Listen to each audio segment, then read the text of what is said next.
Bonjour Corinne et bienvenue dans cette nouvelle interview de Médecine. Bonjour Caroline, merci pour cette interview. Ravie d'être avec vous aujourd'hui pour explorer votre parcours de thérapeute. Est-ce que je peux vous laisser vous présenter? Oui, tout à fait. Donc, je suis Corinne Legaudin, coach professionnel spécialisée en sexothérapie. J'exerce en cabinet depuis septembre 2020, mais voilà, j'ai commencé avant en visio, avant d'avoir eu mon cabinet. Donc, ça fait 1 an que j'exerce vraiment la profession. D'accord. Alors, il me semble d'ailleurs qu'il s'agit d'une reconversion. Est-ce que vous pouvez nous en parler un petit peu, ce qui vous a donné envie de vous former et de devenir thérapeute? Alors oui, c'est une reconversion parce que avant de faire ce métier, j'ai été militaire pendant 20 ans dans la Marine nationale. Et donc, super métier où j'ai appris beaucoup de choses, hein. Et je voulais revenir on va dire, à un format plus humain, et pouvoir me consacrer aux personnes. Et j'ai décidé, je me dis, quel métier je pourrais faire. Il se trouve que le métier de coach, c'est ce que je voulais faire quand même depuis longtemps. Donc, j'en ai profité, j'ai fait une formation et je me suis dit, allez, on se lance. Donc, j'ai eu mon diplôme, je suis ravie. Et ensuite, je me suis dit, coach, c'est bien, mais une expertise, une spécialité, c'est mieux. Et j'ai choisi la sexothérapie pour pouvoir, on va dire, apporter un petit peu de piment dans mon métier qui est passionnant. Voilà. Alors, comment vous vous êtes lancé? Parce que c'est pas forcément évident. Quand on se lance comme ça en tant qu'auto-entrepreneur, on débute son activité. Comment est-ce que vous avez obtenu vos premiers clients? Comment ça s'est passé pour vous? Alors, au début, je stressais beaucoup. Donc, j'ai passé mon diplôme et je me suis dit, qu'est-ce que je fais? Est-ce que, parce que j'avais quand même arrêté donc, la marine, pendant 2 ans, j'étais au chômage et j'ai utilisé ces 2 années pour pouvoir me former. Après, je me suis dit, OK, qu'est-ce qu'on fait? Est-ce qu'on retrouve un emploi pour être sûr d'avoir un salaire à la fin du mois ou est-ce que je me lance en tant que thérapeute? Et je suis un peu une challengeuse, je suis on va dire une folle et j'ai décidé de me lancer. J'ai dit, ben, on va voir. Si je ne me lance pas maintenant, je ne me lancerai jamais. Donc, j'ai décidé d'ouvrir, de trouver dès que j'ai eu mon diplôme en main, de chercher un cabinet que j'ai trouvé et dans lequel je suis. Et après, je me suis dit, OK, j'ai mon cabinet, mais il me faut aussi mes clients. Et j'avais de la chance d'avoir mes cobayes, mes clients, on va dire cobayes, qui étaient là pour moi et qui m'ont aidé à mieux me former en tant que coach. Et donc voilà, j'ai utilisé toute cette sphère pour pouvoir me lancer dans mon activité. Et grâce à mes clients cobayes, j'ai eu du bouche à oreille. Et puis, une chose se faisant, maintenant, ils viennent me voir. Des amis de cobayes viennent me voir, des connaissances. Et c'est comme ça que j'ai fait mes clients. Mes premiers clients, c'est comme ça que je les ai eus, en tout cas. Génial. Et donc, vous continuez aujourd'hui à étendre votre clientèle. Est-ce que vous utilisez par exemple les réseaux sociaux? Vous avez mis en place une stratégie de communication peut-être?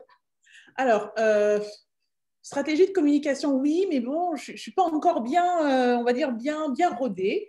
Je fais mes armes, hein. Donc, je communique sur Facebook. J'ai mon site internet qui a été fait aussi, qui a été réalisé. Donc, je communique beaucoup là-dessus. J'ai ma fiche Google My Business. Alors, ça marche bien parce que les gens, dès qu'ils cherchent le mot ma sexothérapeute parce qu'ils ont retenu plus ma spécialité, eh bien, ils tombent sur moi. Et je ressors parmi les premiers, donc c'est super. Et ils viennent me voir grâce à cette fiche Google My Business. Et après, j'ai aussi, donc j'avais dit Facebook, j'ai LinkedIn. Je développe petit à petit le réseau au niveau professionnel parce que je veux aussi toucher les professionnels, comme par exemple intervenir en entreprise et traiter des sujets difficiles comme le harcèlement sexuel. Et puis, il y a YouTube. Timidement, je m'y mets, j'y vais.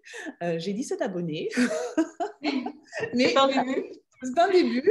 Je commence timidement. Je fais quelques petites vidéos pour expliquer un petit peu la sexualité ou pour m'exprimer ou aborder certains sujets.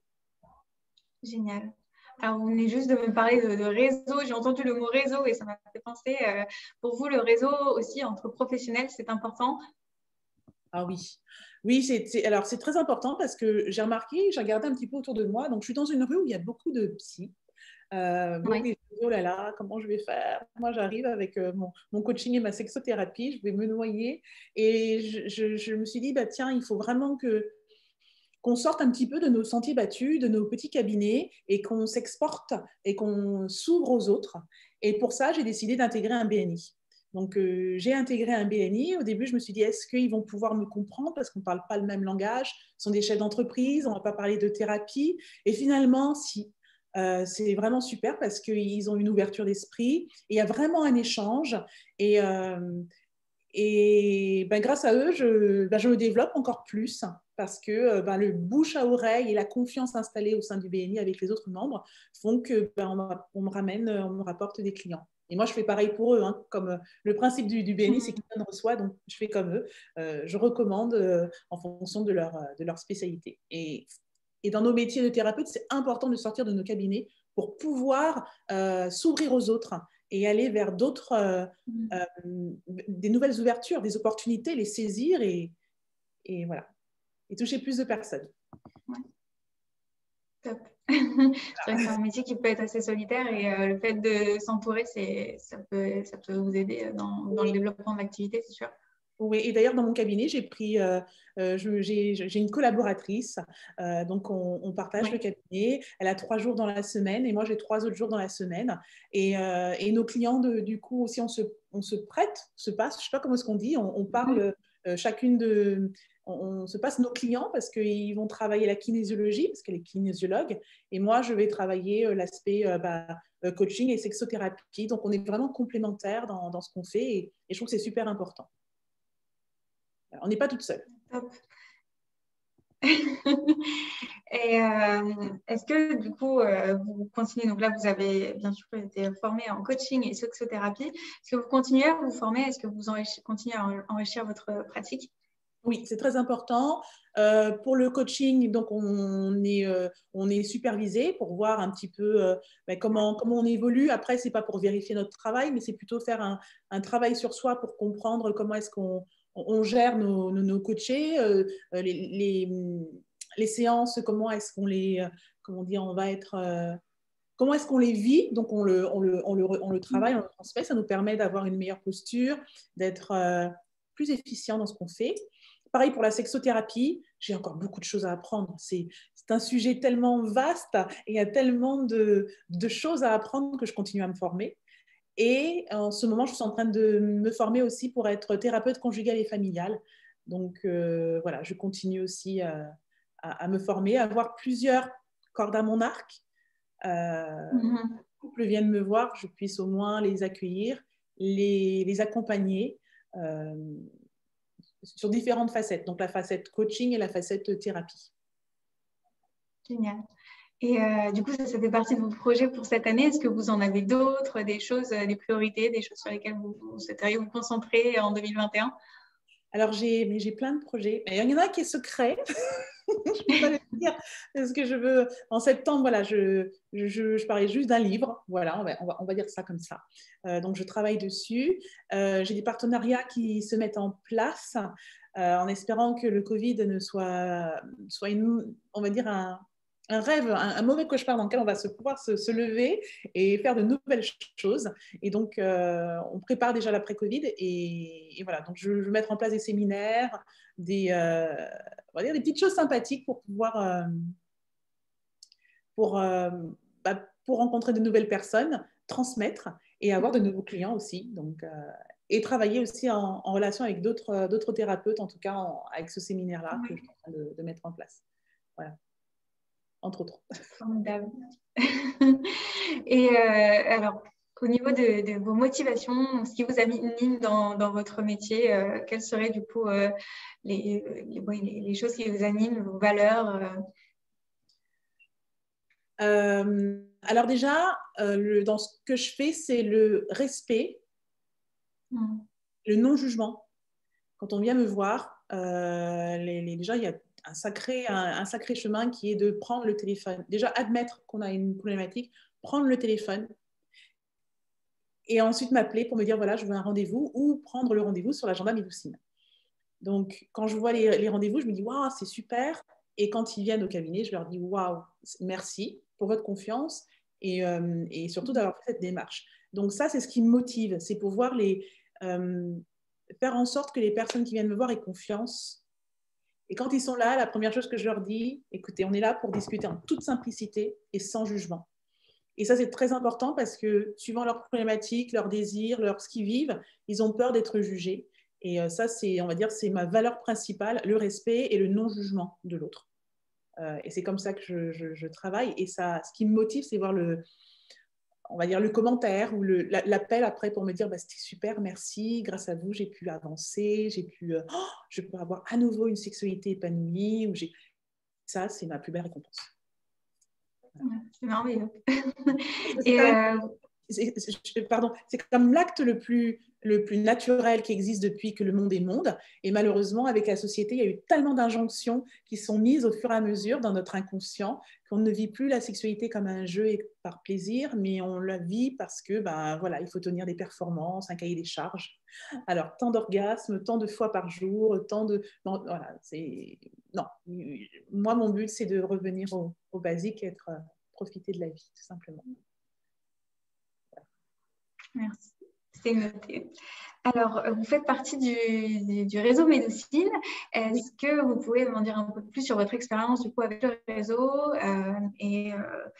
voilà, pour vous, est-ce que c'est important de faire partie du réseau? Est-ce que vous appréciez? Oui. Alors oui, vraiment, parce que alors Médocine, c'est au début, je me suis dit, oh là là, ça va le faire, ça va pas le faire, je sais pas. Je me dis, c'est un moyen aussi de se faire connaître. Et ce qui est super, c'est qu'en fait, quand on est prise en charge, et ça, j'ai vraiment aimé parce que j'ai d'autres raisons qui m'ont contactée. Débutante, j'y suis allée, bien entendu. Je me dis, oh, c'est super, je vais être connue. Et puis, non, que dalle, rien du tout. J'ai eu 0 appel. Bon, après, j'ai fait ma communication, mais il n'y a eu aucun retour. Et je me dis, bon, c'est pas grave, c'est comme ça qu'on apprend. Et avec Médocine, j'ai pu faire la différence, c'est qu'on est suivi, il y a un retour, et en plus, il y a des clients. Donc, c'est top. Voilà. Et ce système d'agenda que j'ai pu mettre sur mon site internet, c'est super parce que du coup, les gens vont sur mon site et comme j'ai mis le lien avec mon agenda, hop, ils cliquent et après, ils prennent le rendez-vous. Et je trouve que c'est automatique. Oh, c'est génial. Enfin, pour moi, c'est super. Et en plus, on est appelé souvent. Donc ça, je dis merci. Voilà. Génial aussi pour les avis, c'est vrai, pour générer la confiance. C'est ça. Moi, voilà.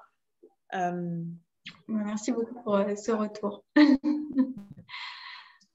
Est-ce que vous auriez des conseils ou des choses à partager pour les thérapeutes, soit qui se lancent ou bien qui veulent développer leur activité, des leçons apprises de votre parcours, voilà, des choses que vous souhaiteriez partager? Alors, je vais regarder la caméra, ne restez pas seul. Osez, osez, osez. Osez sortir, osez, non mais c'est super important, ne restez pas seul. On a l'image, alors, rien à voir avec le thérapeute, on a l'image du notaire, le vieux notaire, c'est pas cool pour le métier parce que j'ai des notaires qui sont géniaux, mais on a la vieille image du notaire qui est avec ses lunettes et qui reste dans son cabinet, qui n'est pas très souriant et tout ça. Ben non, en fait, c'est une fausse image. Et ben c'est pareil pour le thérapeute, on a l'image du psy ou du thérapeute en règle générale qui reste dans son petit cabinet, qui fait des salons de bien-être. Ok, ouais, il fait ses salons de bien-être. Seulement, il y a le Covid, on n'a plus de salon de bien-être. Donc, il faut se réinventer et oser sortir de votre cabinet et des sentiers battus et faire autrement. Je pense que c'est le conseil que je donnerais et c'est ce que je tente de faire. En tout cas, c'est ce que je mets en place pour ne pas être seule, pour me développer plus facilement. C'est le conseil que je donnerais. Oser. Voilà. Super, merci beaucoup pour ce dernier conseil qui est très précieux, c'est vrai, pour les thérapeutes. Voilà, mais en tout cas, ouais, c'est mon retour d'expérience. Hein. Ouais, il ne faut pas lâcher. C'est pas évident, j'avoue que c'est pas toujours évident, mais il ne faut pas lâcher. Je pense que si on fait les choses avec cœur, avec enthousiasme, avec plaisir, on ne peut que y arriver. Et c'est pas être dans le monde des bisounours que de dire ça. Non, c'est vraiment, il faut vraiment y croire. Quand on y croit, on peut réussir ses rêves. Donc, allez-y. Merci beaucoup, Corinne, pour ces derniers conseils et cette interview très enrichissante. Merci beaucoup. Merci pour le temps que vous m'accordez. Et merci à Médocine, en tout cas, pour toutes les actions mises en place. Merci. Avec grand plaisir. À bientôt, Corinne. À bientôt. Merci.